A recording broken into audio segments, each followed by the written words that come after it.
Friday night Bible study. Okay. Okay. Yep. Okay. Okay na? Okay. Yep. Okay, before we start, let's pray. Hallelujah, God. Father, in Jesus' name, Lord, once again, we give glory to your name, O Lord God, and thank you for your faithfulness, O Lord God. Thank you for giving us a chance to come together in your name, O Lord God, and we declare that you are in our midst, O God. And Lord, we pray, O Lord God, that your Spirit, the Holy Spirit, will be in our midst, O Lord God, and giving us spiritual knowledge and spiritual wisdom and understanding, O Lord God. Lord, we pray that our ears will be open to hear what the Spirit is saying, our eyes be open to see what you want us to see, our hearts be softened, things you want us, Lord God, to receive, O Lord God. Lord Father, in Jesus' name, Lord God, we bless everyone, O Lord God, and Lord, as you promise, Lord, to be still and know that you are God, and restore our strength, O Lord God, restore our peace. I declare Shabbat Shalom, O Lord God, for everyone, O Lord God, who are in this room, everyone who are listening, O Lord God, to this message, O Lord God. Amen. Once more, Father, I pray, the Lord God, the same presence that we experienced and felt here, O Lord God, you, be the Lord, same yes. experience that they will gonna have, O Lord God. Thank you. And Lord, also, we just take this opportunity to pray for everyone, O Lord God, listening, everyone who are sick, O Lord God. Yes. Father, we pray, release your healing touch, Yes, release your Lord, we healing power, declare O Lord healing, God. Lord. Even, Lord God, the 2 kids, O Lord God, who has the leukemia, Lord God, we We declare Lord healing, God, Lord. your healing and miracles, O Lord God. Father, Lord, you see the heart of your people, O Lord God, and witness the heart Thank of you, your Father. people, Yes. heart to help, O Lord God, and to raise up funds, O Lord God, for these 2 kids, O Lord God. But Lord, we want more than that. We want healing and miracles, O Lord God, Hallelujah. that comes from above, O Lord God. Gayon din, Panginoon, one of our sister that I've saw ang post niya kaninang umaga, O Lord God, diagnosed with breast cancer, O Lord Yes, God. O God. Lord, we pray for the fire of the Holy Spirit to enter her body, O Lord God.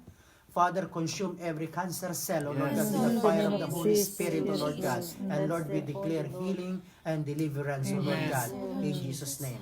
Lord, you said the faith of your people, O Lord God, that coming together, O Lord God, Lord, is powerful and effective, O Lord God. Father, we thank you, O Lord God, in Jesus' name. Amen. Amen. Praise the Lord. Tonight we are in lesson 10, and it was a quite journey. We start from, of course, lesson 1, lesson 2, lesson 3. We are on our topic, third topic, growing into God's family. Last Friday we talked about the church. And we find out that the church means ecclesia in Greek, means the called out ones from darkness to light. And the heart of Jesus Christ is to bring His people together, to be connected to one another. That's why we call it fellowship, we call it the body of Christ. And it's impossible for a person, a believer, will be alone. We are called to be together, to be built up as a living stone. And as a born-again Christian, our spirit grow. Of course, yung first two topic natin is something to do about the Holy Spirit, testifying to our spirit. The Holy Spirit guide us to grow spiritually. But of course, God's intention is to put us into the body of Christ, to put us into His people. And here on earth, yes, there is God's family in heaven, but we are still here on earth. So God wants to have a family here on earth. And we talk about that in lesson 10 about the ecclesia, the church. And we talk about our things of the church, and how the church will gonna help us to grow, and God's heart for us to grow together. And now in lesson 10, the title is God's Family. Okay, let's start with the book of Ephesians chapter 4 verse 11. Let's start there. And I think we don't have much verse tonight. Praise the Lord. We are focusing mostly on book of Ephesians. Ephesians chapter 4.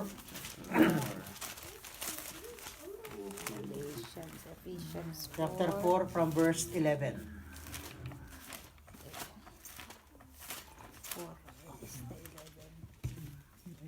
Chapter 4. Ephesians chapter 4 from verse 11. Okay?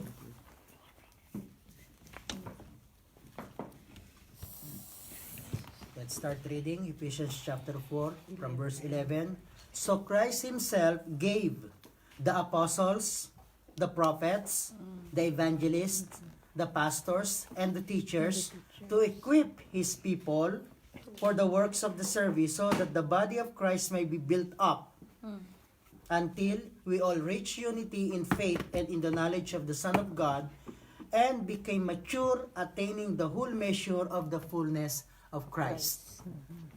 So remember, our topic is growing into the family of God. God used the church for us, or integrate at sinama niya tayo sa church, pinut niya tayo sa church para mag-grow tayo within the God's family, within the fellowship. And isa ring another way for us to grow in God's family is when Jesus said, I gave some apostles, prophets, evangelists, pastors, and teachers. Yun yung 5. Baliktad. Okay? Teachers, apostles. Kaya may drawing tayo doon. Apostles, prophets, evangelists, pastors, and teachers. And ang work nila is, sabi niya, to equip His people. Yeah. Okay? To equip His people for the works of the service. Yung service is ministry. Yeah. When you grow up into the family of God, when you grow up as a Christian, remember, it's not possible that you are always be a baby. Okay? You will be always be a child in the eyes of God.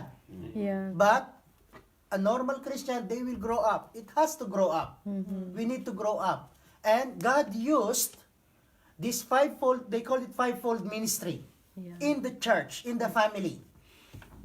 The apostles, prophets, evangelists, pastors, and teachers.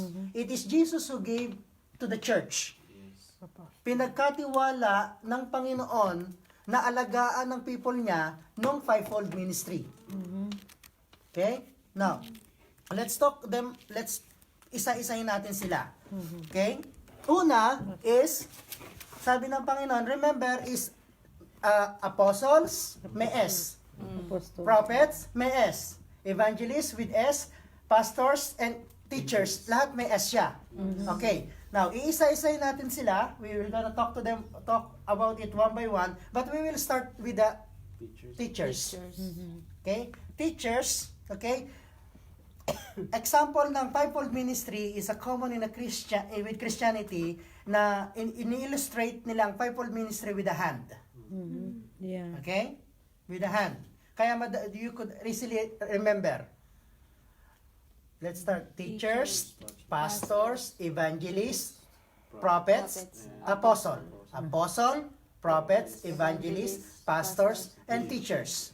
Alright? Now, teachers. Teachers. Okay? Yun. Okay? If you could see, but better to use this one. Okay? Live. Teachers are smallest finger. It stands with the smallest finger. Teachers. Alright? Who clean our spiritual ears? Yeah. Okay? Why? Yeah, you see? You don't use this to clean your ears. Right? Nor this one. Nor this one. You use smallest finger to clean your ears. Why? Because teachers' message is generally for deep study of the Word of God. Yeah. So, in the church, we need teachers. Yes. Because they could explain well about the Word of God, about the Scripture. And Jesus said, I will give to the church teachers so that they could explain well the Word of God. So that my people could understand. Okay? Teachers, open the ears. Clean the ears. Okay? Para matindahan. Okay? Okay. Teachers. Next is pastor. Okay? Pastor represent the ring finger. Because they said they are tied up with the church. Okay? When you are married with wedding ring, you are tied up.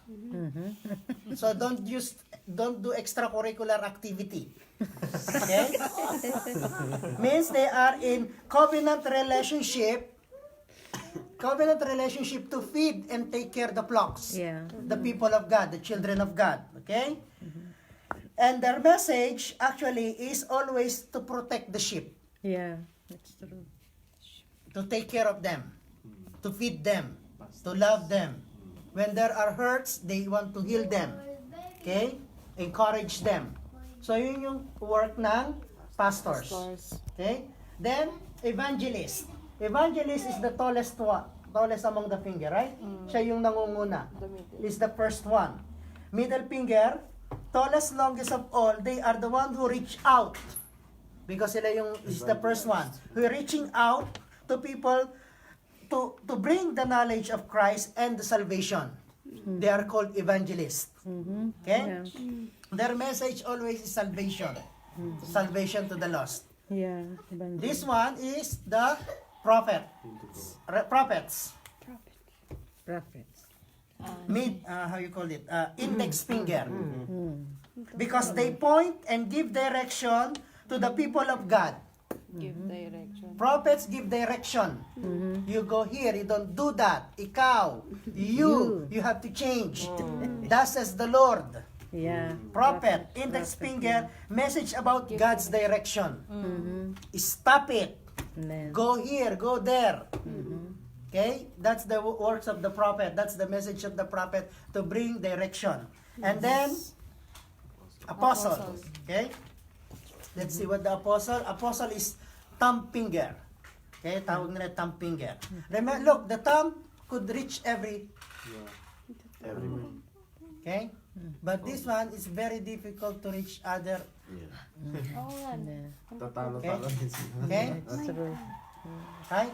This apostle, thumb finger, able to do comprehensive ministry, demonstrating the love of God and the power of God. Okay? They help to restore those who are falling away in faith by manifesting the Father's heart of God. Yeah. That's why apostles are like fathers of the church. Okay? They take care. They put things in order. Okay? They make, actually, you could not grab things without Yeah. the thumb mark, thumb index, finger. See? That's why in the church, God gave the fivefold ministry Yeah. to take care of God's people so that the people will be built up for the works of the ministry. They are the one who will gonna take care, guide. Yes, there is the Holy Spirit. Yes, there is the Word of God. But there is a special representation of God. Sorry. Okay, there are special representation of God in God's family. Okay, karamihan natin, mostly in the church, we only recognize the pastors and the teachers, right? And some we call it elders or workers, but mainly, look, if they are not complete, you could not have a full grip of what you want to do. Yeah. Or like hammer or cup. You see? So that's why in the church, it is wise, according to Jesus Christ, He is the one who gave to the church. And we should not reject it because it is Jesus who gave. Sometimes I've heard there is a appointed in the church pastor. Okay, I have no problem. I'm sorry, I already closed it. In the church, okay, we appoint pastor. Sometimes people don't agree.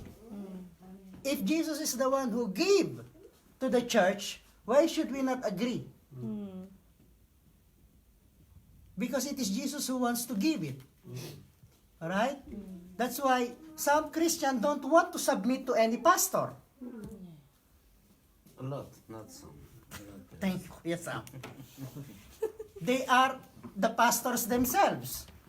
They don't want to be guided. They don't want to be ruled. They don't. Remember lesson 9, we talk about if you are part of the body, You have to. you know, you are connected together. You are responsible to one another for the correction, for the direction. If someone, if your hands is smell, Yeah. are you not going to tell them, please clean your hand? Diba? So we are all connected to one another and we are all responsible to one another, and especially the fivefold ministry is responsible to train, to build up the people of God for the works of the ministry. Because each Christian, each believer have to grow. The difference between a child and a son or a daughter, okay, a child, infant depend always to someone. Infant don't have responsibility. They just want to eat, sleep, and poop. Poop. Right? But we are not called to be an infant forever and ever. Amen. We have to grow. We are called to grow. We are destined to grow and mature to be as sons and daughters of God. Yes. Sons and daughters have responsibility. We need to work. Pagka nag-grow ka na unti-unti, na-build up ka na, the apostles, the prophets, the evangelists, the pastors, and the teachers have to train you to be built up for the works of the ministry, works and of the service, works of the ministry. We have to be equipped. Built up, be equipped for the works of the service. That's why in the church are started not functioning well because walang nag-grow. Christians are not growing to maturity. Why? Because maybe we are lacking in the church leadership Yeah. and eldership. Some Filipino fellowship, they don't even have pastor. But they love to come together. Why? Because they said, we don't need pastor, we love God anyway, we are all together, let's worship the Lord. But that is not the heart of Jesus. It is Jesus who gave some to the church, apostles, prophets, evangelists, pastors, and teachers. God's heart is this fivefold ministry be present in the church. Yeah. It's true. Are you still with me? It's true. Okay? Why? First is, sabi nga, is, ang work nila ng fivefold ministry is to equip God's people for the works of the service. Service is ministry. So that the body of Christ, the church, may be built up, may become strong, may be to equip to do good works. Pinag-usapan natin is good works, right? Babalik tayo sa lesson 1. Genesis 8, verse 21.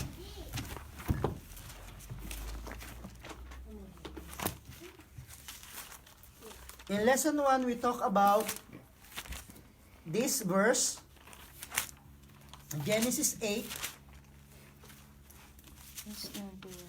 My Lord smell the pleasing aroma. okay? Genesis 8, verse 21. Story of Noah.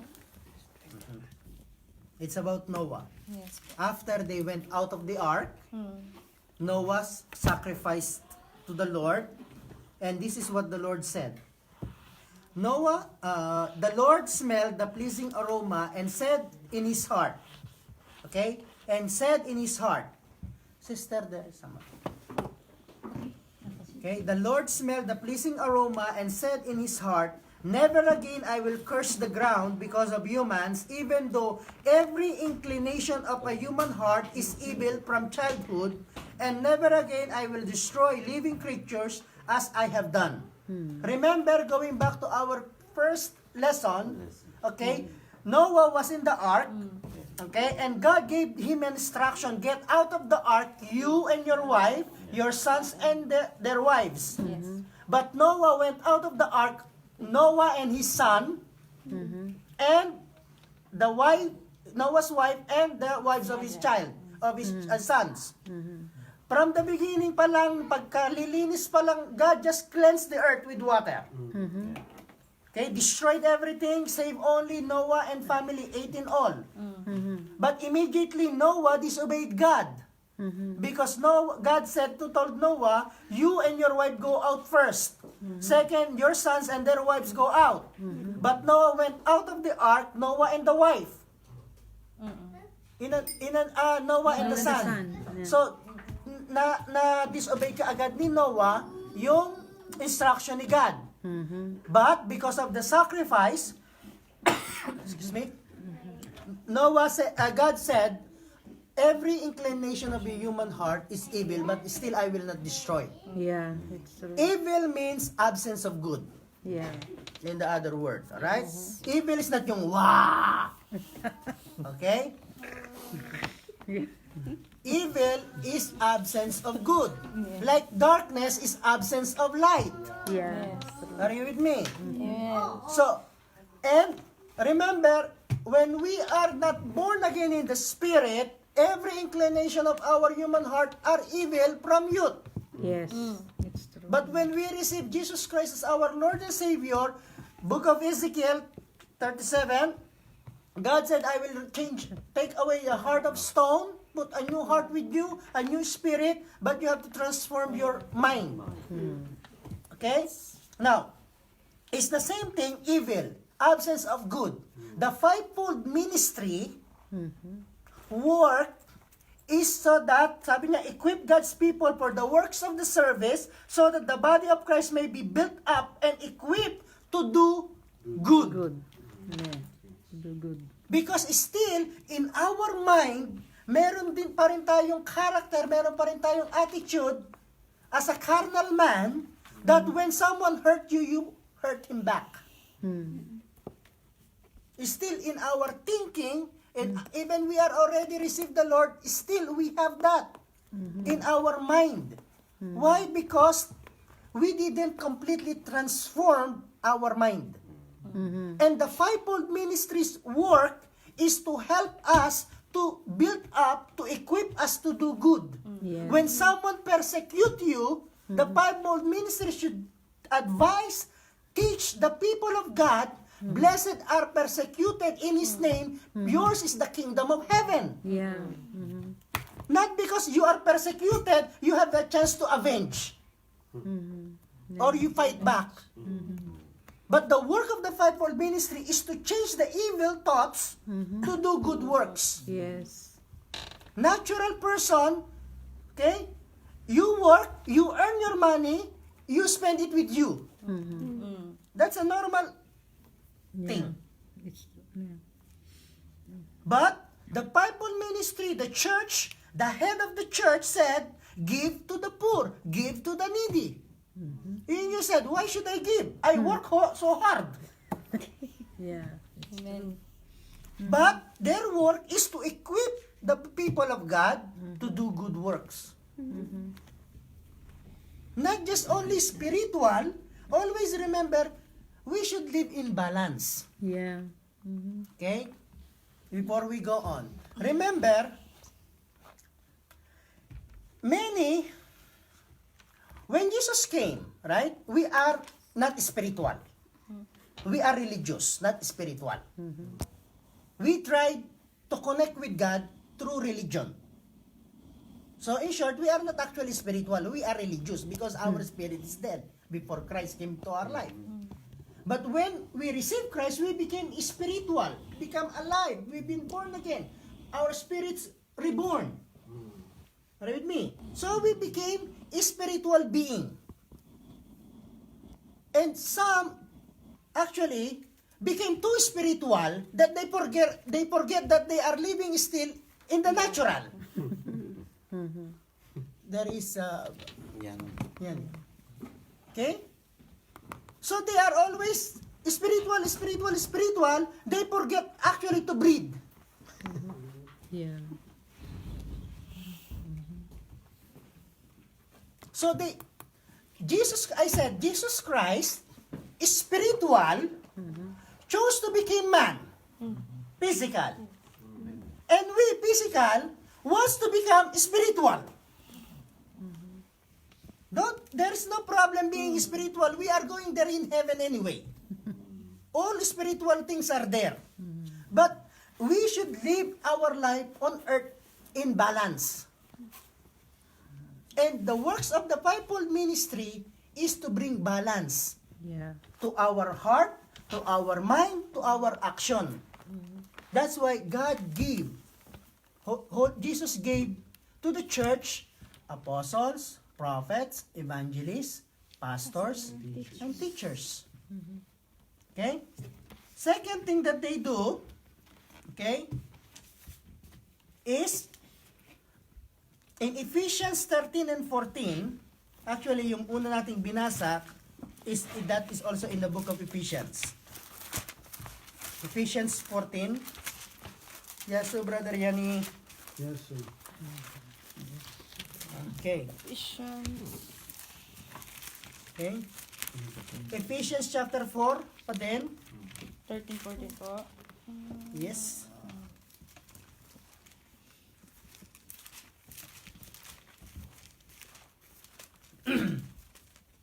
Okay. So we are talking about Jesus gave the fivefold ministry and their work for the people of God. Okay? Yung first two lessons, we are talking about you or we as individual. But now in topic number 3, from lesson 9 and 10, 11 and 12, we are talking about as a people of God. Okay? To grow together. Right? So this fivefold ministry's work is to equip God's people for the works of the ministry to do good works. Second work of the fivefold ministry is to bring unity in faith. Ephesians 4:13 and 14. Okay, until we all reach unity in faith and into the knowledge of the Son of God and became mature, attaining the whole measure of the fullness of Christ. Remember our mind? We have to transform our mind and to have the mind of Christ. Our mind is not full of Christ yet. Are you with me? So their work is to bring the fullness of Christ in our head, in our heart, in our spirit. Hindi lang ng pastors, kaya kailangan natin them all together. Yeah. I will explain to you furthermore of this fivefold ministry because we are only, as a church, we are familiar with pastors and teachers. Right? Never tayo nagkaroon ng apostle, prophets, evangelists. But God is talking about, Jesus is talking about these five to equip the people. Yeah. So may kakulangan tayo. May kakulangan ng church. Yes, we have teachers in JCF. Yes, we have pastors in JCF. But what about the three? Yes. Because Jesus in Ephesians 4 talking about the office. The office of the apostles, prophets, evangelists, pastors, and teachers. Okay? Balik ulit tayo sa Ephesians 4 verse 13. So their work is to bring unity in faith. To be united until we became mature. Kaya nga sinasabi sa ang mga Kristiyano hindi nagmamature, hindi nag-grow. Why? Because they always fight, they always argue, they always jealous, they always gossip. It's true. Minsan nakakalimutan ko, I am Bible study, not preaching. I almost say, touch your sister and say hello. Okay? Remember sometimes ago, I always share about the Tower of Babel. Okay? Their Tower of Babel, they are united. These people are united even though they are doing against the will of God. Why? Because they have one language, they have one spirit, they have one common language, they have one common goal, they are on focus. If we will do that as a Christian, nothing is impossible for us to do, to not to achieve. Yeah. We will gonna have been unity in faith, we will be matured, we will gonna have the fullness of Christ. Yeah. And that's the work of the fivefold ministry. But unfortunately, the church don't want to eliminate them. Why? Because the pastors are always scolding me. The pastors are always calling me to the office. Because the pastors always talk about my life. Because they are responsible Yeah. for you. When you commit your life to the Lord will put you in the church, and Jesus in the church put apostles, prophets, evangelists, pastors, and teachers. They are responsible for you. Yeah. But you said, you don't touch me, you don't Hanggang dito ka lang. Yeah. May limitation. Amen. This is my life, I will run it. And why you go to the church? Amen. Yeah. It's true. Amen. Right? Number 3, okay, Ephesians 4:14.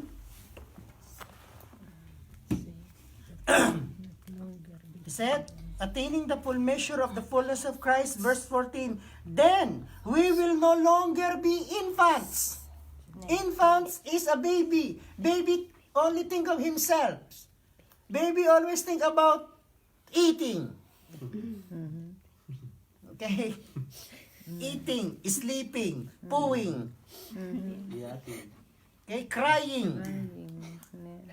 He said, tossed back and forth by the waves and blown here and there for every wind of teachings and by the cunning and craftiness of people in their deceitful scheme.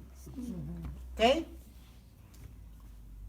Ibig sabihin nun, ang work ng fivefold ministry is to protect God's people. Yes. Amen. It's true.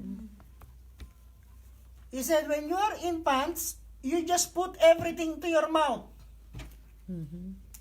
Right? If your mother, father, naturally, if you put the baby, everything put in the mouth. Amen. Right? Amen. And now, many Christian put many teachings into their mouth. Infants don't know exactly what is right and what is wrong. That's why sometimes you heard us, sister, brother, don't listen so much preacher, teacher in the YouTube. Because you don't know their lives. Yes. No, pastor, I am blessed. By what is the preaching? It's about blessing. That's my dear. Remember, Yung bukas first. that's not mine. Amen. Hula-hula. The fivefold ministry work is to protect you. Yes. I always say is this. This become my Christian principle. When I was a new Christian, I listened mostly in a few years of my Christian life, only one preacher. I read the Bible, I have a Bible study, and I listen only to one preacher. Yeah. Until I became strong, can distinguish what is right and what is wrong. And that preacher, I know his life. He became our spiritual father. That time, so we fed on that teaching. Alright? A baby drink milk only to from the mother. Naturally. When started growing up, he eat only the food the mother gives. Right? And start growing up, have started to find his way, okay, this is good, this is not good. But an infant, they just put. Everything. But the mother, as long as they grow, the mother, the father, teach the child, this food you could eat, this food you don't eat. This is good for you, this is bad for you. That's the work of the fivefold ministry. That's the work of the elders of the church. Yes. To give guidance, to give protection to the people of God. Yeah. That preacher is not good. That place is not good for you. That YouTube, that Thing. channel is not good for you. So that is their work, is to protect. Because some of you could not distinguish what is right and what is wrong. But pastor, panay naman ng hallelujah, praise the Lord. Praise hallelujah. Amen. Pastor, nag-attend ako ng conference niya at saka ng seminar niya. Nakita ko yung pilay lumakad. Yung bulag nakakita. Miracle. And Jesus said, at that last days, many will gonna come into my name. Lord, I prophesied in your name. I heal in your name. I make miracle in your name. And Jesus answered, I don't know you. Yeah. Away from me, you evildoer. Yes. Because every miracles can be counterfeit. Yeah. I always say that the 9 gifts of the Holy Spirit can be counterfeit. Miracles can be counterfeit. What it means? Satan can also do miracles. Yeah. Healing. Satan can do also healing. You know? They can be counterfeit. What is the real healing from God? Real healing from God, you receive the healing and you became closer to God. The problem is, people, you go to the preacher, you do the conference, you experience healing, and you became devoted to the person, not to God. Yeah, that's true. Yeah. Instead devoting to God. Yeah. And the works of the fivefold ministry is to make guard, to make fence, to put you into the safety. Yeah. I witnessed that about healing, faith healing, this healing, miracle crusade, this crusade, that crusade. Yes, it happened. But the question is, are you became the person who received healing, the person who received miracle, did they become closer to God or they became closer to the person? Who received the honor? Who received the glory? The person or God? Yeah, it's true. Yeah. Genuine healing, the life of the person also change. Yes, yes. They don't just be healed physically, but their spirit also is become healed. Yeah. Means they receive salvation as well, and they became closer to God. That's the genuine healing from above. Yes. Okay? So, verse 15. Verse. Instead. Actually, this is the time verse by verse. Okay? Instead, okay, yun na nga ba yan? Apo. Speak Apo. Instead, speaking the truth in love, we will grow to become in every respect the mature body of Him who is the head, that is Christ. The fivefold ministry teach us to respect. To respect one another, to love one another, to respect the eldership, to respect God's people. Yeah. Because sometimes, even ourselves, we don't respect. Yeah. And the fivefold ministry is there to build us up so that we could respect. Respect the time of God, respect the place of God, respect the church place, respect the fellowship. Yes. Amen. Because as a children, pagka hindi ka nag-grow, makasarili ka. You are selfish. You don't think of anybody else, only yourself. But God called us to mature. And the fivefold ministry help us to mature. And one of that maturity is learn respect. Yes. It's God's time, it's God's time. Yes. Amen. Amen. It's God's place, it's God's place. Yes. Yeah. Amen. Okay? Then verse 16. From Him. Ephesians 4:16. Yes. Okay, we just doing it verse by verse. The guidelines. Maliit yan. Okay? From Him, the whole body joined and held together by every supporting ligament grows and builds itself up in love as each part does its work. Means, bawat children of God, bawat believer, okay, have something to do. Yeah. Have responsibility. Yes. And the work of the fivefold ministry is to train people for responsibility. For the ministry, for the service, for the work. Be responsible. If God appoint you and ask you to do this thing, be responsible.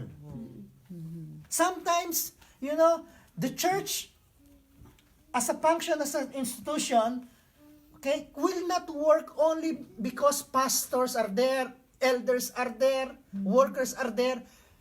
Jesus Christ said, He put the people in the church as His body so that all the body should function. Yes. Remember, Pagka nasa church ka, hindi ka nagko-contribute, anong tawag sa'yo? Paralyzed.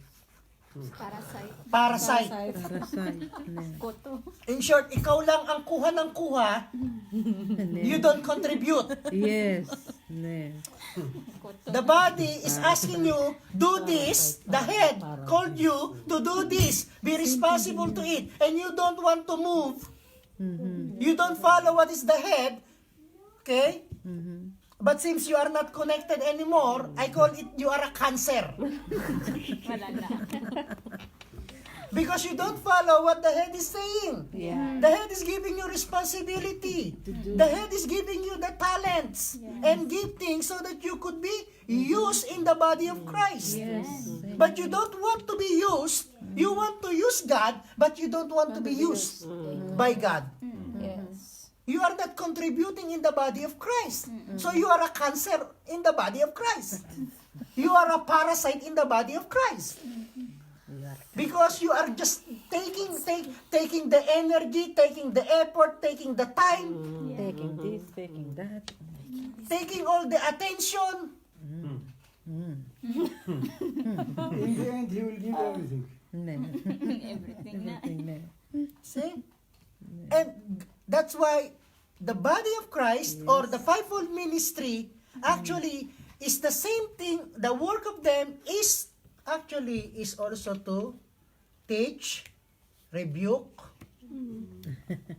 discipline. Yes. Yung pinag-aralan natin ang 2 Timothy 3:16, all God's breath is useful for teaching, rebuking, discipline, training for righteousness so that to be equipped for the good work. So yun din yung work ng fivefold ministry. Yes. To bring respect, to teach the people for the service. Alright? Now, another work of the fivefold ministry is always to guide people. Yep. Not to control people, but to guide people. To guide people. To guide. Yes. Not to control, but to guide. Yes. Why I'm saying this now, even you, Pastor, I am not even a pastor, I am not even a teacher. One day you will become. Yeah. Okay? Huwag sabihin, yung tinuturo niyo yung pastor para sa mga pastor lang naman. So, no, one day you will become. Yeah, you never know one day. Yep. Amen. You are called to the ministry. Yep. One day you will gonna become a leader. One day you will become an elder. One day God will gonna give you a special gift and call you to the office of the fivefold ministry. Okay? And that is the work. And most of the one who are listening, you said, I am just a member of the church, I am just attender of the church.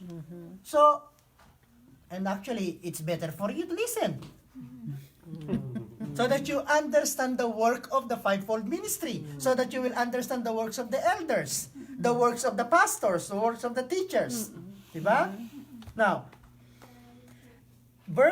Ephesians chapter 4 from verse 17 to 22. Okay? Their work is to guide us to spiritual life. Ephesians chapter 4 verse 17 to 22.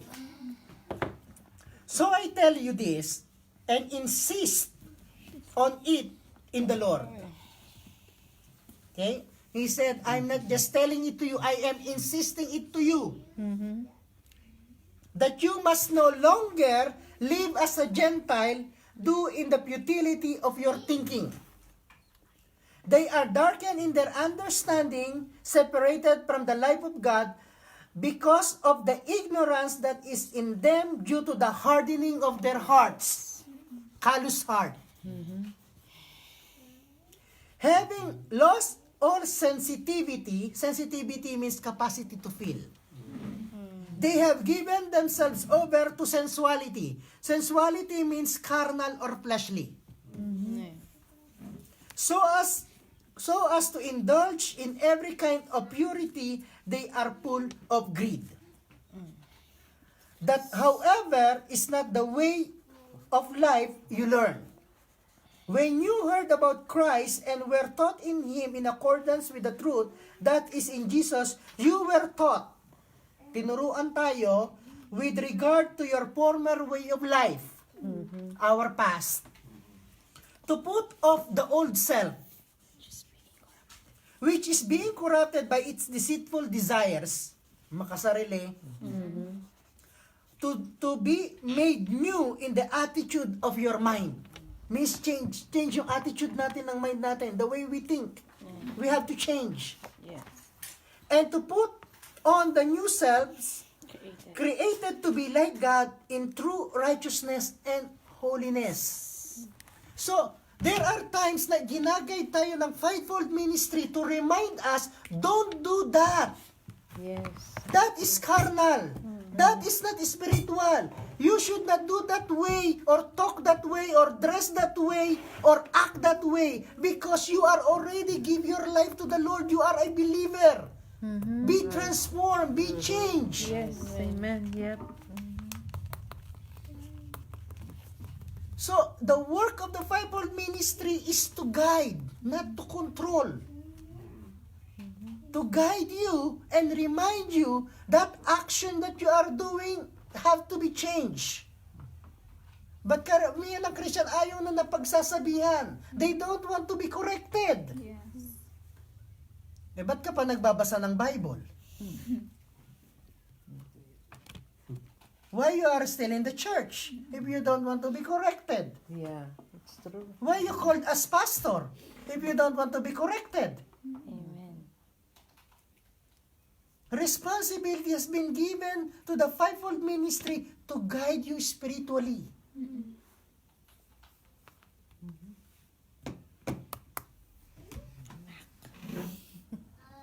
Okay? Verse 23. Which actually, nabasa na ba natin yun? Yes, 23, we already read. To make anew in the attitude of your mind. Yun yung verse 23. In advance na natin yung pagbabasa.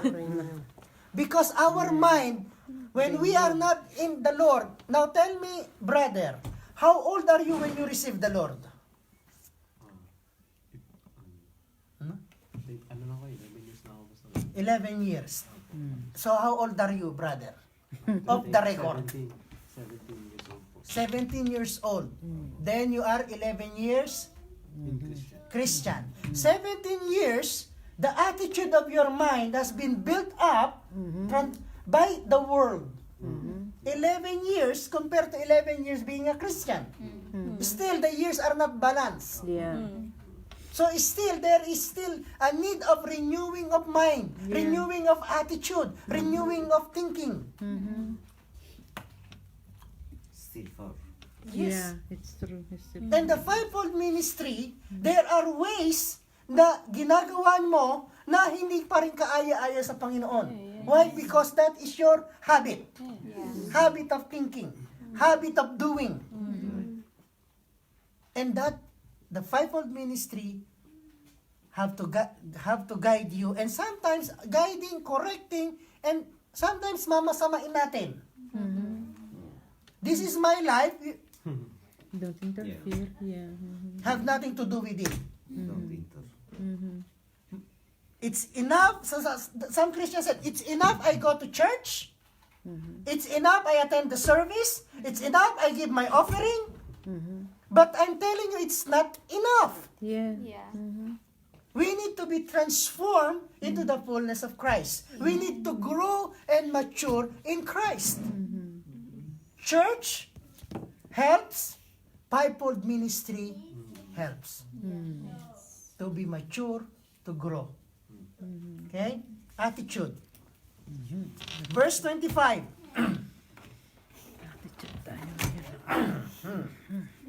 Therefore,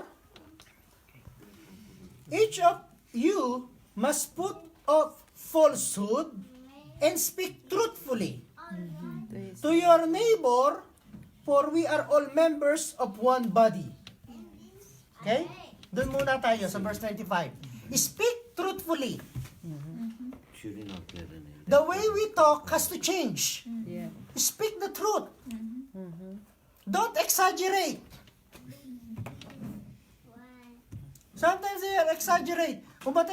There is a conference. How many in the conference? Our conference meeting, we have 20,000. Wow. Where do you do the place? In that cinema. The capacity of cinema is only 5,000. Where do you put the rest? Exaggerate. You don't exaggerate. Speak truthfully. No. How many members are you? Wait, in the church, 300. 300. Where is your church? The capacity only 60. Wala sa kalahati. Wala sa mga nakatayo lahat. And mainly, the fivefold ministry want us, should guide us the way we talk. Yeah. Because talking, 17 years you are trained to talk by the world. 11 years you are in Christ. Do you think how many percent has changed? Mga 70 pastor. 70%. Same thing. In the Sunday, you could hear, Hallelujah, praise the Lord. After the Sunday service, another words you will gonna hear. Speak truthfully. The way we talk should be guided, should change. Yes. Okay? It's true. Verse 26.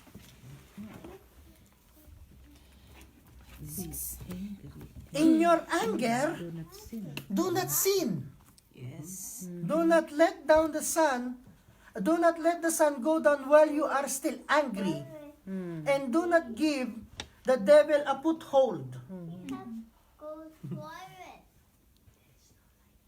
So, the Bible ministry told us or guiding us in our spiritual life to have temper. Don't just be angry easily. And when you get angry, settle it immediately. Yes. That's what I like with Cypriot. Later you are shouting and later said, isikala. Ganyan nga siya. Dere kumbare. Pospice kala. Grabe mura, no? Filipino culture that built us up, when you are angry until you die, you are angry. This is true. Yeah. Until dies. Yes. They always remember. Is the better than Cypriot. That's a Filipino culture. Tanim sa puso, yun eh. Yes. Pati sa But utak. you are already, Pastor Shirley always said, before you became a Filipino, before you are entering into that culture, you belong to God. Amen. Yes. This is the right. And then you get just lost, God is recovering you back, and be that in that culture. Change our mindset, change our thinking, change our ways. We always remember, I could not say 50 years ago, could not always remember 20 years ago. Sometimes you exactly know the detail. Sometimes the time, the place, Yeah. what did they say? And you will say, I will never ever forget that. Well, Jesus, one time, you receive him, and he will say, I don't remember your sin no more. Yeah. Because when we receive Jesus Christ, he said, I separate your sin from you from east to the west. Sometimes when we pray to the Lord, Lord, forgive me, I am a sinner. And sometimes God is confused. Because God says, I don't remember your sin anymore. Yes, it's true. Yeah. Amen. Praise God. Yes. When you repent, huh? Yeah. Okay? Temper. Don't get angry easily. And when you get angry, settle it. He said, don't let the sun go down while you are still angry. Because the devil is always there, always looking to devour. To devour. Yes. Yes. Okay? To devour, yeah. Okay, verse 28.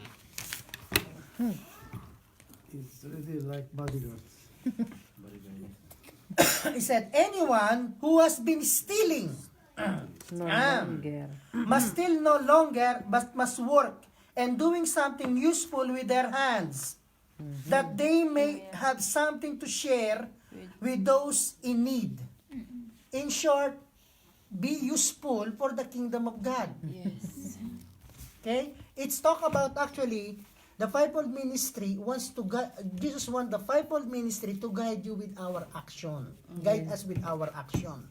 Sometimes of our action is carnal. Sometimes our way is still the old ways. And we have to change that. Okay? You see what God wants to deal with us to grow and change our thinking, what's in our heart, what's in our action. Okay? Now, the rest of the verses until Ephesians 5 to 11, they are about godly character. Okay? The fivefold ministry wants to impart, Jesus wants the fivefold ministry to impart to the people of God a godly character. Godly character is the character that God is pleased. Yes. And we are in the church to please God, not to please people. Amen. We should be a God pleaser, not people pleaser. Sometimes, if we don't please, they might not attend again. And when they attend, they don't attend because of God. They attend because you are pleasing them. Yeah. So, the rest of the verses, I put it just in one word. We could just read it slowly, and stop and explain about this godly character. Okay? Medyo mahaba yan because until whole chapter 5 and some part of the verse in chapter 4. Okay? Ephesians chapter 4 verse 29. 29. Ito yung mga work ng apostles, prophets, evangelists, pastors, and teachers to impart a godly character. Yes. Okay? Do not let any unwholesome talk come out of your mouth. Huwag kayong magsalita ng nonsense. But only what is helpful for building up others up according to their needs, that it may be benefit for those who listen. Whether in the church, whether in the fellowship, wherever you are, when two believers talk, don't talk nonsense. Said, do not let any unwholesome talk come out of your mouth, but only those who are helpful for building up, encouraging one another, building up one another. Yun dapat daw ang lumalabas sa bibig natin. Okay? And do not grieve the Holy Spirit of God, with whom you are sealed for the day of redemption. Get rid of all bitterness, rage and anger, brawling and slander, along with every form of malice. Be kind, compassionate to one another, forgiving each other just as in Christ God forgave you. Holy Spirit is grieved when in our midst there is bitterness, rage, anger, brawling, slander, and every kind of malice. Be true to one another, because the Spirit of God is the Spirit of truth. Yes. Amen. Don't wear mask. When you're talking to someone, you said, "Oh, you're beautiful, sister." When you face back, kapal-kapal naman ng makeup. You are grieving the Spirit of truth. Yeah. He said, be kind, be compassionate. Chapter 5, verse 1, said, follow God's example. Not pastor's example, not leader's example, not men's example, God's example. Let it be not people's way, but be God's way. God's way. Amen. Amen. Yeah. Therefore, as dearly loved children, mahal ka ng Panginoon, and walk in the way of love. Just as Christ loved us and gave himself up for us as a fragrant offering and sacrifice to God. Verse 3. But among you, there must not be even a hint of sexual immorality. Even hint. Hint, yeah. Eh yung iba, they are living in sexual immorality. Immorality. Sexual immorality. Okay. Immorality. But the fivefold ministry in the book of Ephesians said, even a hint, looking your sister with lust, looking with your brother with lust, para pantay. A hint of sexual immorality, or of kind of impurity, or of greed. Yes. Hindi pa nga naglalunch, nakabalot na.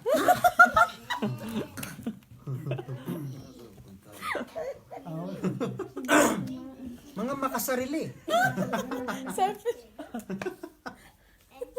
And he said, because these are improper for God's holy people.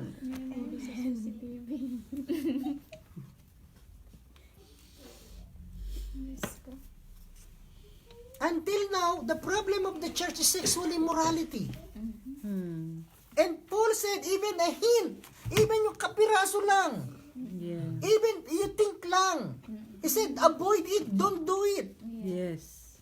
It's improper for God's people. Verse 4, nor should there be obscenity, foolish talk, or coarse joking. Ay, nako. Kagagaling kaya ng...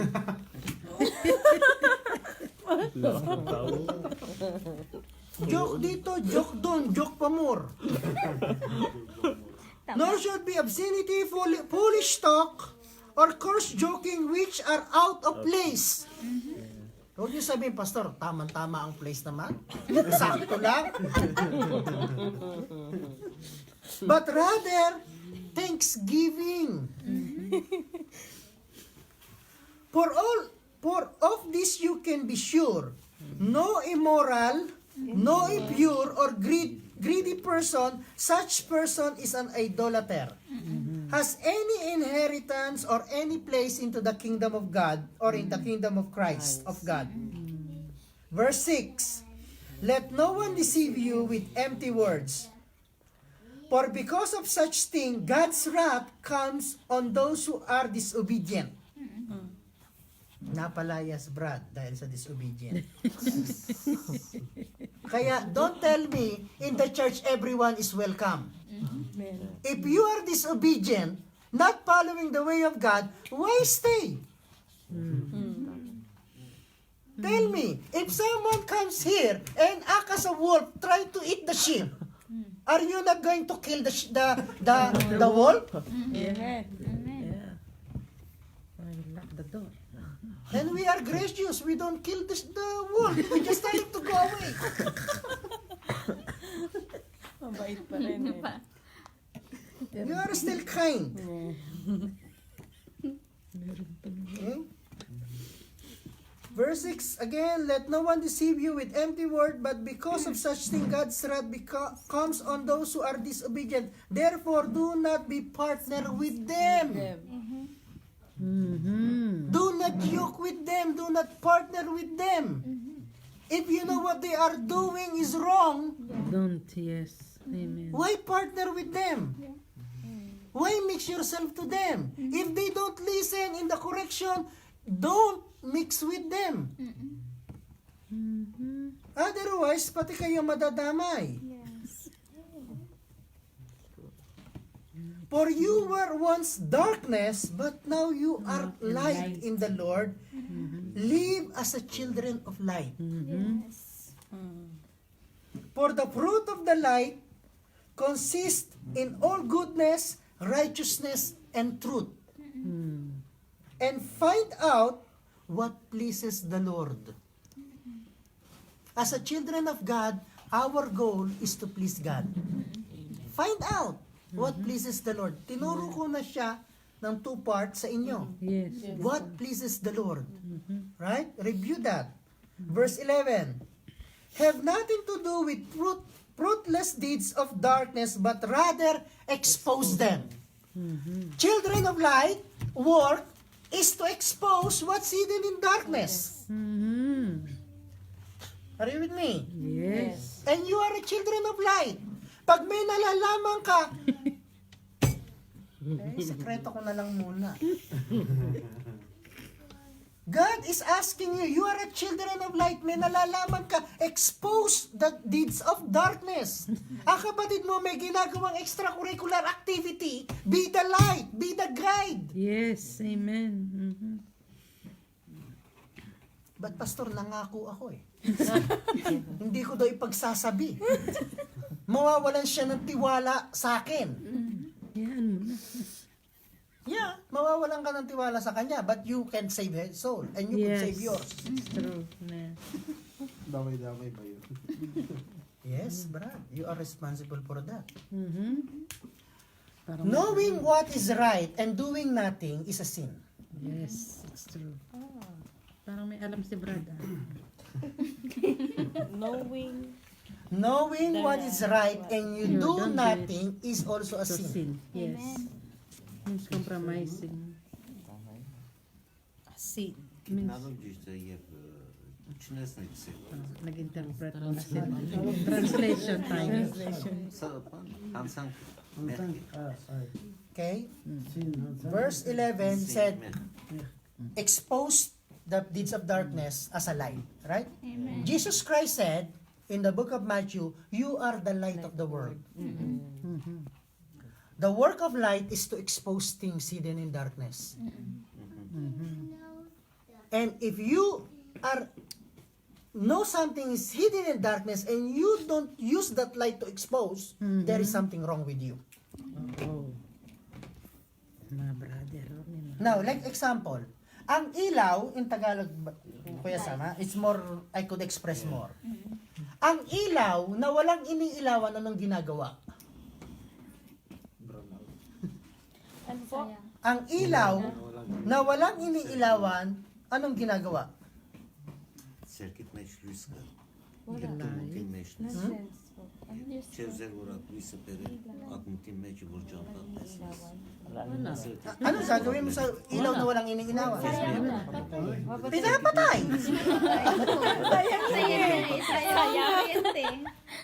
Yung pala pinamatay eh. Papatayin kasi wala na yung tao. In short, ang ilaw na walang iniilawan, pinapatay. Ikaw, you are a light. You are ilaw. You are the light. Jesus Christ, you are the light of the world. If wala kang iniilawan, anong dapat gawin sa'yo? Thank you! Patayin mo. Paalam. Condolence. R.I.P. Aray, pila mo. Sabi ni Digong kanina. Okay? Said, have another thing expose them. It is shameful even to mention what the disobedient do in secret. Obedience do in secret. Disobedience do in secret. Disobedient. It is shameful even to mention Yeah. what the disobedient do in secret. But in everything exposed by the light becomes visible, and everything that is illuminated becomes a light. That is why it said, "Wake up, you sleeper, rise from the dead, and Christ will shine on you." Yes. Amen. Amen. Yung ilaw na walang iniilawan, sabi ng Panginoon, wake up, you sleeper, so that rise from the dead, kasi pinatay ka na, and Christ will shine on you. Amen. Verse 15. Be careful then how you live. Not as unwise, but as wise, making the most every opportunity because the days are evil. Therefore, do not be foolish, but understand the Lord's will is. Amen. Kailangan alamin mo, saliksikin mo, ano yung will ni God sa'yo, ano yung will ni God, bakit ka nasa church? Bakit ka dinala ng Panginoon sa church na ito? Anong will ni God sa'yo? Sa buhay mo, sa time mo, sa energy mo. Do not get drunk with wine. Which Ano daw? Do not get drunk with? wine? Do not get drunk on wine, which leads to debauchery. Instead, be filled with the Holy Spirit, speaking to one another in psalms, hymns, and songs from the Spirit. Sing and make music from your heart to the Lord, always giving thanks to God the Father for everything in the name of our Lord Jesus Christ. Yung habang yun is about godly character. Character that we need to change. Character that we need to develop in the eyes of God as a believer of Christ. Maraming minention doon na mga ways natin na ginagawa pa rin natin kahit na nasa atin na ang Panginoon. Kahit na ang Espiritu ng Diyos natin, ganun pa rin ang ginagawa natin. We are grieving God.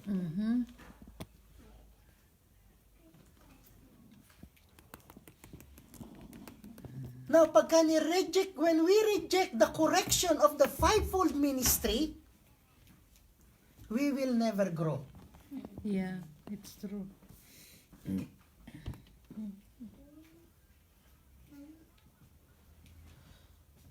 The teachers, the pastors, the evangelists, the prophets, the apostles. Jesus gave these 5 to the church. Now, there are some, okay, as I told you, these 5-fold in the book of Ephesians are the office. But Holy Spirit could give the gift of teaching, Yes. gift of pastoring, gift of evangelizing, gift of prophecy, and sometimes a gift of being an apostle. Sometimes it's not necessary that you are in the office. By the grace of God, through the Holy Spirit giving us the gift so that the church could function. Sometimes we ask, where are the apostles and the prophets? Yes, sometimes in the church there are not in that office. We don't have that office. But by the grace of God, the Holy Spirit give to the people of God, to the church, the gift of prophecy is still to give direction. This is what I want to ask. You don't necessary to be ordained pastor to have a gift of pastoring, Yeah. gift of caring to people. Yes. I've seen that with my eyes. They are not ordained pastor, but they act more to love. There are a special love for the people to take care of them, to feed them. But they are not ordained pastor. But by the grace of God, the Holy Spirit gave the gift of pastoring. Sometimes the gift of teaching. Sometimes gift of sharing the gospel. That's why, actually, by the grace of God, this gifting, this office should be in the church. Should be accepted by the people. Yes, the love of God are equal. Whether you are apostles or a church member, God's love is equal. Yes. Are you with me? Yes. Not because you are a pastor, God loves you more. Equal. God's love is unconditional. It doesn't matter if you are in the fivefold ministry or you are the one just committed to Christ. Actually, even you are outside the church or you didn't receive the Lord, still God's loves you. Yeah. Because God's love is unconditional. But if you are in the church, you love God more. You read the Bible, you will gonna love God more. When you are worshiping God, praying, you start to love God more than the one outside. Than the one who are not born again in the Spirit. But still, God's love is unconditional. It's fair. Yeah. Because for God so loved the world that He gave His only beloved Son. He gave Jesus Christ not for the righteous only, but also for the unrighteous. So God's love is equal, unconditional. Are you with me? Yeah. So, but God wants you to experience love, grace, maturity, growth.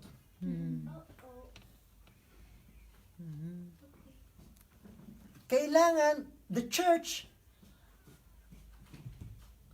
actually, where there is an office or a gifting, it should function. Yes.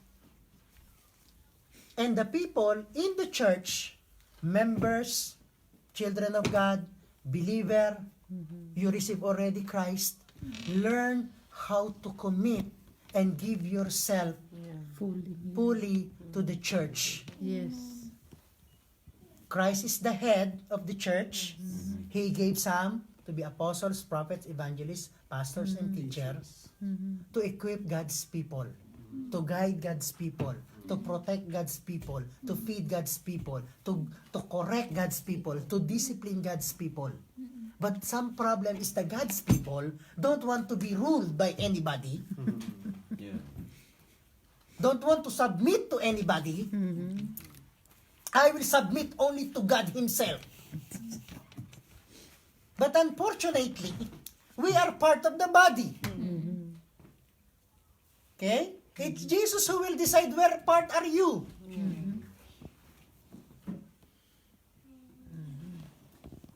Lord, dito mo ako inilagay, ayaw na ayaw ko dito sa posisyong ito.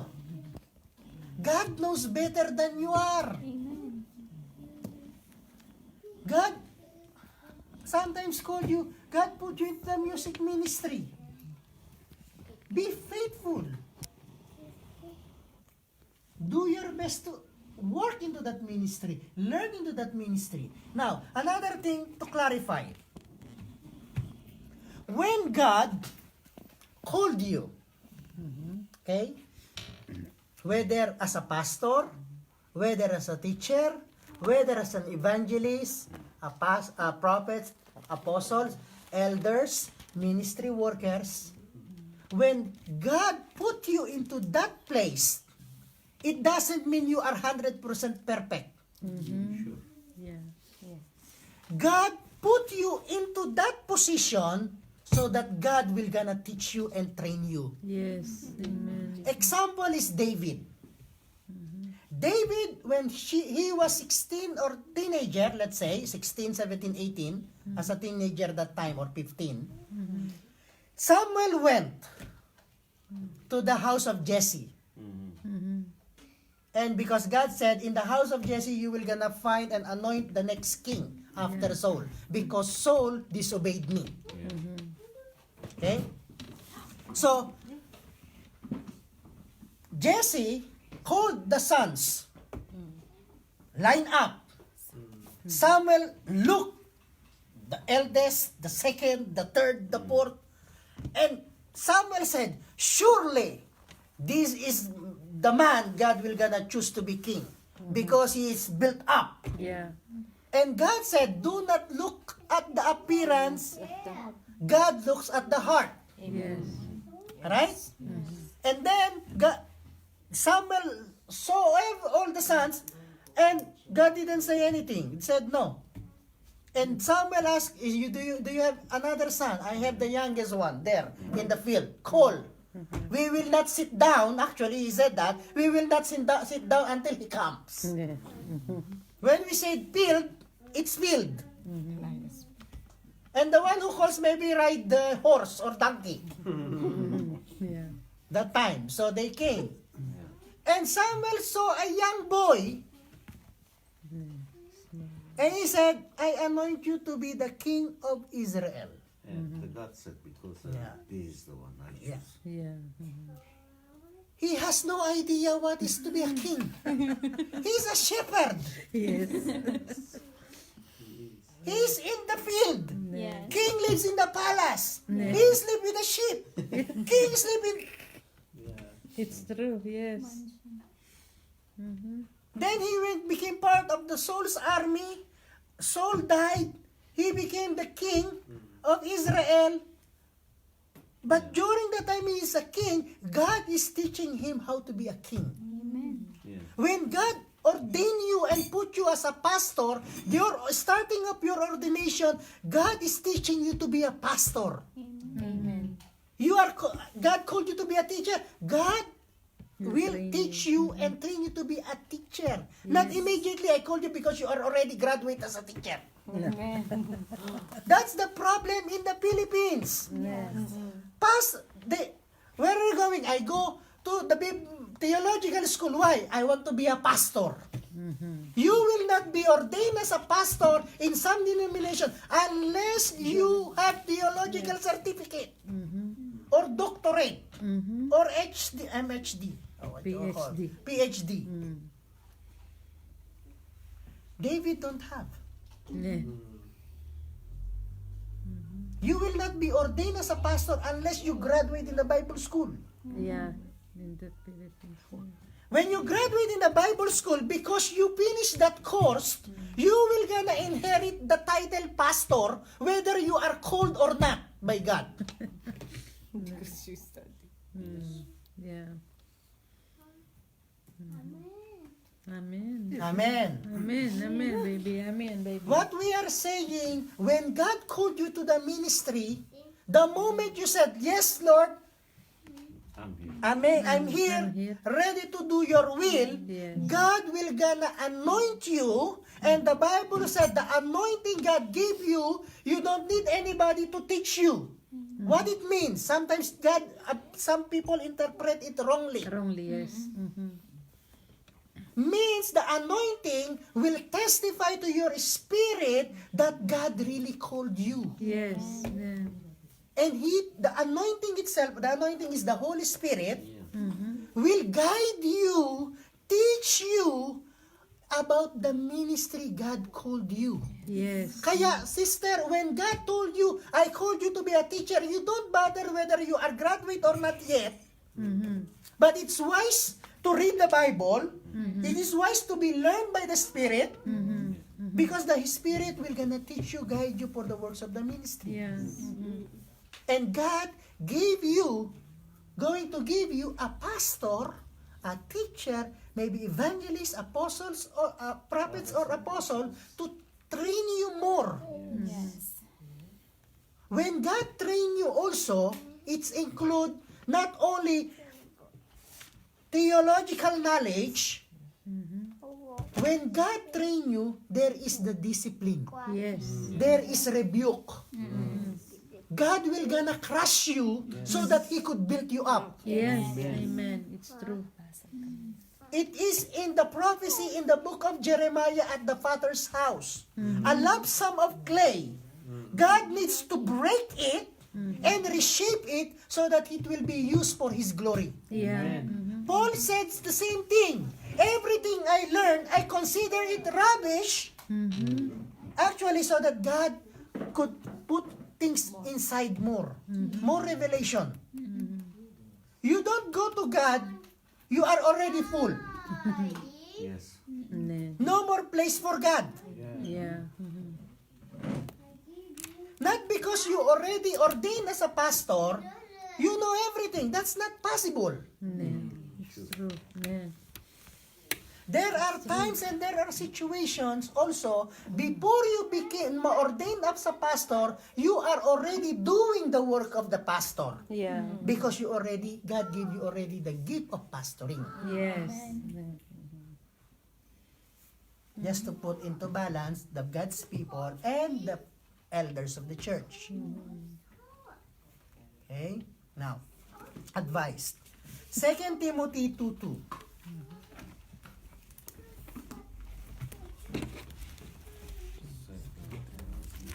Blessed, we are blessed tonight. We only open book of Ephesians, book of Timothy, and we will open later the book of Hebrew. Okay? 2 Timothy 2:2. More. Yeah. 2 Timothy. 2 Timothy 2:2. Madaling tandaan yon, right? 2 Timothy 2:2. Tatlong 2 ni Timothy. 2 Timothy. Okay? Second Timothy. Yeah. Okay? And the things you have heard me, Paul is saying to Timothy, Timothy, the things you have heard me say in the presence of many witnesses, entrust them to reliable people who will also qualify to teach others. Okay? Naintindihan natin yon. 2 Timothy 2:2, sabi ni Paul kay Timothy, Paul, Timothy. Sabi ni Paul kay Timothy, Timothy, everything you heard me talking, teaching, preaching, you heard it, you pass it to these people, that these people who could able to teach others. Yes, it's true. Yeah. Pass it on. Pass it on. The work of the apostle, like Paul, is to find a Timothy to pass what he learned. Yes, it's true. Timothy, I entrusted you the word of God. You find someone where you could entrust, and that person will entrust to others. It's like a 4th generation. Yes. Generation. Because that time, Paul is getting older. Yeah. All the ministers were getting older. You have to pass it on. Yes. Yes. Amen. 15 years, you are in the music ministry. You don't let go. Work of Oshana. I am the only one going to guitar, no one else. 15 years you are playing guitar. And I finish. And nobody learned guitar. Yeah. Yes. Exactly. 15 years you are keep preaching and preaching and preaching. You don't. Yeah. 15 years you start the congregation 100. After 15 years there are only 3. Because you don't teach. Yeah, it's true. It should be not a threat to find a younger generation Yes. to pass on the ministry. Amen. Yeah. It's true. I myself is the apostle, I myself is the prophet, I myself is the evangelist, I myself. I myself is the pastor Me, myself, and and I. teacher. Now these things day by day come difficult. Yes. Yeah. But I say you are not Jesus Christ. It's true. It is true. Jesus Christ is the apostle. Jesus Christ is the prophet. Jesus Christ is the evangelist, the pastors, and the teachers. But Jesus distribute them to the body of Christ. Amen. Actually, it's also a test to the body of Christ how the apostle and prophets works together.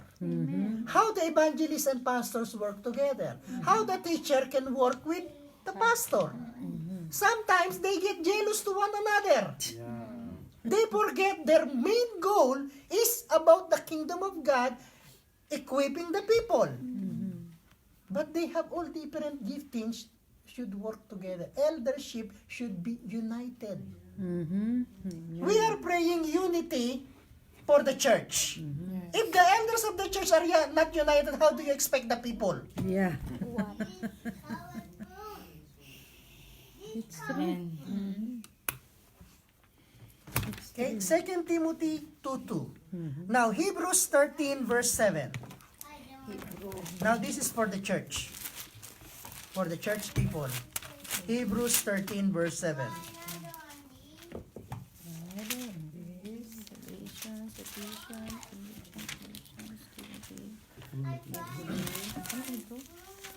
Hebrews 13 verse 7.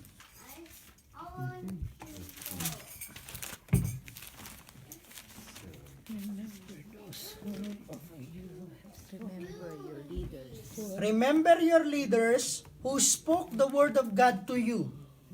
Consider the outcome of their way of life and imitate their faith.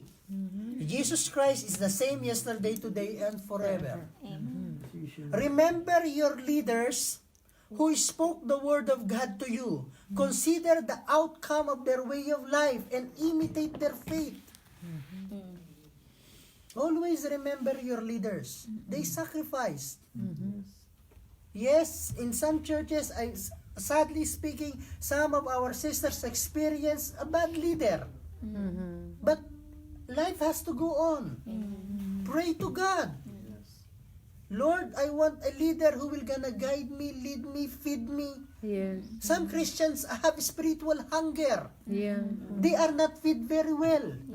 They are not equipped very well. Pray for your leaders. Your leaders is the same as you have. They also have 24 hours every day. They don't have 26 hours. Some leaders of yours in our church, we are all working. Sometimes more than 10 hours. And in Sunday, you want attention. Sunday is all our off day. They do extra work. Yes. That's why if you don't contribute to the church, instead na mapagaang ang work ng church, ng ministry, ng fellowship, ikaw pa ang nagpagiging pabigat. Burden, yeah. Amen. You are not a child anymore. Yes, if you just received the Lord, we could know that. If you are 5 years Christian, there is something wrong with you. Remember your leaders, the outcome of their way of life. Imitate their faith. Yung nag-share ng Word of God, that's why I want you really to be wise. Sa mga nagtuturo, hindi lang yung mga, yun na sa YouTube, they could speak very beautiful words. You know? But check the way of their lives. One time I was really disappointed and I was grieving. You know why? Every time in our post box, I receive about help from a ministry. Give hands of hope, buy this product, this amount, or give gifts, pledge, we will gonna reach the poor in India, or these things and that thing. And one day, because after post office, I could go to the bank in the teller, I could check how much money I have in my bank. Sometimes I have less than 100 euro in my bank every month. Okay? And then, the same people ministry that I received the letter asking for money to reach India, they have private jet. Yeah. They live in the mansion. They net worth are millions. Yes. And I am receiving with my bank account less than 100 euro. Notice. Yeah. But in the YouTube, they could preach the word beautifully. Check the way of their life, how they live. Are they gonna live as an example? Amen. Me and Pastora sometimes we talk, okay? After few years maybe, or when we go to the Philippines, we gonna reach out those who are poor people. Sometimes I go to the check the dress. If I will buy this dress and I will gonna reach out these people, it makes no sense. You have beautiful clothes and you will gonna reach the poorest of the poor. Sometimes I have also a problem. I'll go to reach the poor of the poor. I have Apple phone. Yeah. Yeah. It makes no sense. Yes. True. Yeah. That's why I don't throw my Nokia C3. When you go to that. When we go to the poorest, really. No, that's just an example. Yeah, an Sometimes it example. makes no sense. Yes. Imitate the way of. Make nothing. When I was in the Philippines, I met a young man trained to be pastor. Okay, he's a pastor's son. Yeah. And then I have a chance to chat, to talk, and he told me about this preacher, this teacher, This and that, yeah. so many lists. Pastor, have you hear about this man? He's preach, he's teaching. And I told him, look, you check the way of life of your mother and your father. Imitate them. Yes. Than showing me a list of someone you do not know. Yes. Why go? Well, someone is there as an example. Your parents. Another problem I have, just to open my heart, in the ministry, we are blessed by God. Okay, sometimes the Lord teach us really or reveal to us wonderful words. Sometimes I already told them 5 years ago. After 5 years, doon pa lang nila nage-get ang sinasabi ko because narinig nila sa someone else. Yes. And then they will gonna tell to themselves, yeah, pastor teach us that 5 years ago or 2 years ago. And I said, well, before you don't listen. Someone came and tell you, then you said yes. Imitate their faith. Listen to the pastors. Sister, we will not bring you to hell. We're gonna bring you to heaven. Our heart is for you, 2 Timothy 2:2. You became better than us. Yes. You became better preachers than us. You became better teachers than us. Better minister than us. That is our heart, to produce better than us. You are not a threat because we have the same goal for the kingdom of God. Yes. Amen. That we always say. Okay? Now, Hebrews 13:17, since nasabi ko na yon. Okay? Last verse before we close. Obey your leader. Ano, sister? Obey your leader. Okay. 13, verse 17. Okay, wala ata sa Bible ko yun. Obey your leaders. Submit to your leaders. Yun nakaano. And submit Okay. to the authority. Obey your leaders. Trust your leaders. Actually, sa Bible ko, have confidence in your leaders and submit to their authority because they keep watch over you as those who must give an account. Do this so that their work will be a joy, not a burden, for that would be no benefit to you. Obey, trust, have confidence to your leader, submit to their authority so that their work will be joy, not a burden. Yes. As I told you, pastors, leaders, elders, they are not Superman. Yes. They are not even Avengers. Yeah. They are not Captain Marvel. Marvel. Even when they are angry, they are not Hulk. They are ordinary people who live 24 hours a day also. Amen. Okay? Submit to their authority. Because when you learn to submit to their authority, accept them, the discipline, the rebuke, the correcting, the guiding, you will gonna grow. You will gonna mature. Okay? Let's pray. Father, we thank you for God's family. Hallelujah, Lord. Thank you, God. Lord, it's your heart for us to grow into your family deeper and stronger. Lord, you desire spiritual growth. You desire spiritual maturity. Yes, Lord Jesus. And Lord, in the church, in the body of Christ, you want every parts of your body to grow and function to the fullness of Christ. Lord, we thank you for the power of your Spirit, the power of love, Yes. the giftings of the Spirit. Lord, the blood that connects us, the veins that connect us to the head, which is Christ. Yes. Lord, we pray, though, Lord God, that renew the attitude of our mind. Yes. Renew the attitude of our thinking, Yes, our Lord. character, our action, even the hardening of our hearts. Lord, we pray for a soft heart. Amen. Yes, Lord. Lord, we pray for a strong spirit. And we pray for the faith. Yes. We pray for understanding. Yes. Lord, we pray that the body will be built up. Lord, we pray that each one of us will not be a parasite, but will contribute the giftings, the talents, the strength that you have given us. Lord, we pray that we will gonna be part of the body. We will function as one, united in the Spirit, Yes. united in the Lord. Father, in Jesus' name, Yes. Lord, as a church fellowship, Lord, we recognize the office or the fivefold ministry.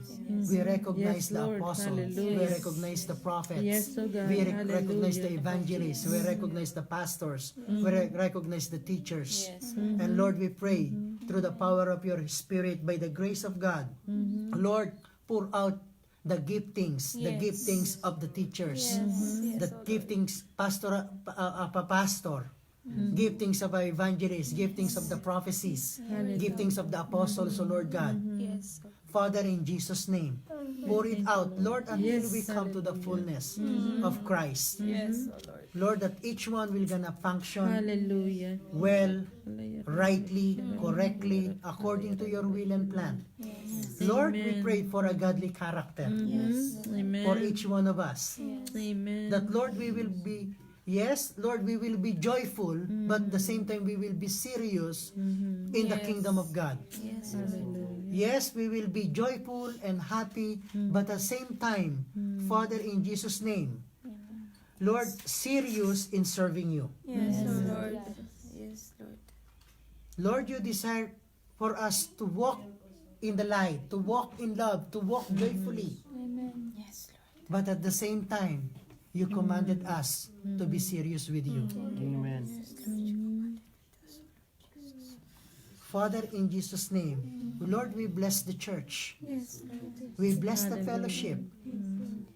Lord, we pray, Lord, that each one na dinala mo sa tahanan mo, sa pamilyang ito, Lord, they will not remain as an infant. Lord, we pray for growth. We pray for spiritual growth. Yes, Lord, we pray for maturity. Lord, we pray for the attitude. We pray for the character. Lord, we pray for a godly character. Lord, we pray for a Christ-like attitude. Individually and corporately as a church. Lord, we want to grow. We want to mature. Lord, we pray. Thank you, Lord. We ask. Lord, we insist we want to grow. Yes, Lord. Hallelujah. Individually and corporately. Lord, walang maiiwan. Yes, Lord. Lahat mag-grow, lahat lalago, lahat magiging fruitful, lahat Yes, ma-change. Lord. Hallelujah. Lord, may mga things na hindi kaaya-aya pa namin nagagawa. Lord, we pray for a change. Yes, Lord. Lord, you called us to be the light of the world as Jesus is the light of the world. Lord, you commanded us to expose what is secret, hidden in darkness. Yes. Lord, we pray that each one of us will function as the light. And Lord, let your light shine in us and through us. Hallelujah. Thank you, Jesus. Father, in Jesus' name, Lord, equip us. Equip the church. Yes, Lord. Hallelujah. Equip us for the service of the kingdom. Lord, equip us to do good works. Father, in Jesus' name, let people around us will gonna testify there is a change, that we are different. Father, in Jesus' name, that we are transformed. We are no longer, Lord God, part of the world. Yes, Lord Jesus. Father, in Jesus' name, Amen.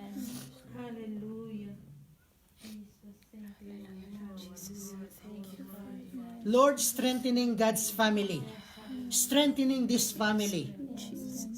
Lord, the pastors, the teachers, the elders, Lord, we pray for unity. Lord, for the workers, Lord, we pray for unity. Lord, we pray for equipping. Equip us as a pastor. Equip the teachers. Equip the ministry workers. Equip the elders to take care of God's people. Father, Lord, let there be hunger for learning. Let there be hunger for understanding. Let there be hunger for revelation. Let there be hunger for wisdom. Let there be hunger for to do good works. Lord, let there be hunger to know the kingdom of God. Let there be hunger for righteousness. Father, in Jesus' name. Jesus. And Lord, everything in the church, even right now, in the fellowship, that is really hindi kaaya-aya sa'yo. Lord, we come against them. We come against it. We come against them. Especially, Lord God, the spirits that attacks the church. Thank you, Lord. Father, in Jesus' name, Lord, you said you shall build your church, and the gates of hell shall not overcome it. Amen. And Lord, build us up, Yes, oh Lord. equip us, Yes. change us again and again, from glory to the image of Christ. Yes, oh Lord. Yes. Hallelujah, Lord Jesus.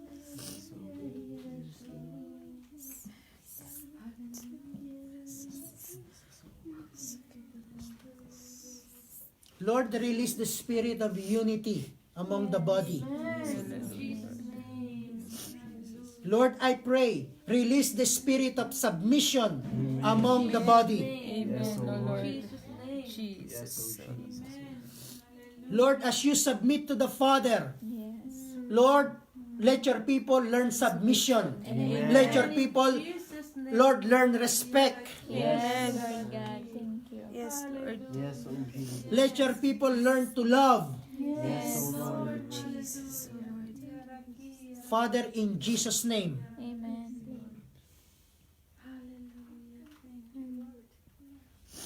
Lord, thank you for this journey. Yes, Yes, oh Lord. Lord. And Lord, alam namin, Panginoon, may ginagawa ka inside our heart, inside our mind, inside with our spirit. Amen. Yes, Lord. And Lord, yung sinimulan mo, tatapusin mo po, Panginoon. Yes. Jesus, oh Lord. And Lord, we continually ask the spirit of wisdom and revelation, the spirit of counsel and might, the spirit of understanding, and mostly, Lord, we pray for the spirit of the fear of the Lord. Let there be fear of the Lord in every our action, in every our thinking. Let there be the fear of the Lord. Amen. Father, we thank you. Bless the church. Bless your people. Bless our children. And Lord, I pray, raise up a new generation. Yes, oh Lord. Yes, oh Jesus. Yes, Holy Spirit. Thank you, Abba Father. Kurama seketele muzun de la mande di arabaka. La sekete robushu te gemete alande di arabaka ande la baka.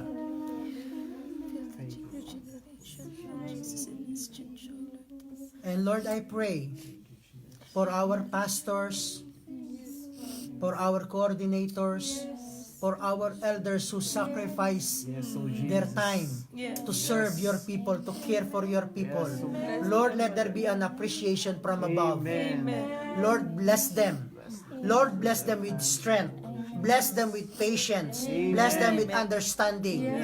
Lord, even Lord God, Lord, you said to, Lord, cast all the cares. Lord, may mga cares din, Panginoon. May mga burden din.